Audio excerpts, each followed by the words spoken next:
রনি, এই তুই কে রে? আমার বউয়ের সাথে বেরো। এই তুমি আর বেরাও। ও বউ, বাবা মা মরে যাওয়ার পরে এই বাড়ি পুরো আমার নামে করেছে। আমি এই বাড়ির মালিক। আজ থেকে আমি এর সাথে থাকবো। বেরাও।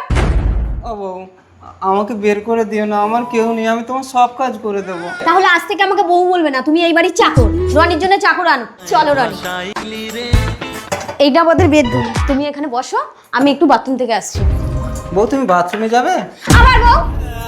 ফুল হয়ে গেছে। না বলছি বাথরুমে জল তুলে দিয়ে এসেছি। ঠিক আছে, ওকে চাটা দিয়ে আসো। বাবু চা দে। এটা চা হয়েছে? এই কি হচ্ছে, কি হচ্ছে, কি হচ্ছে? আরে চা বানিয়েছি, এক গাদা চিংড়ি দিয়েছি গরম তোর মুখে ছুড়ে। এই দেখ, যা হয়েছে মুখটা ধুয়ে নেবে, যাও।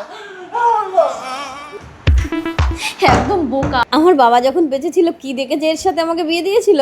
ভাগ্যিস তোমাকে পেয়েছিল, আমার জীবনটা ঠিক হয়ে গেল। তোমার ফোনটা লুকাচ্ছ কেন? দেখি দেখি কে ফোন করেছে ফোনটা। কেউ না। পাপিয়া?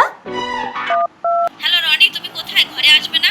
তার মানে তুমি বিবাহিত? তুমিও তো বিবাহিত, আমি জানি না? আমাকে ঘুম পাড়িয়ে দিয়ে তুমি স্বামীর সঙ্গে ফুর্তি করবে, গাছের খাবে, তলানো কুড়াবে। রনি তবে রে, তোকে মেরে তো স্বামীর নামে দোষ দেবে, সমস্ত সম্পত্তির মালিক আমি হবো। ভোলা ভোলা ভোলা এই ছাড়।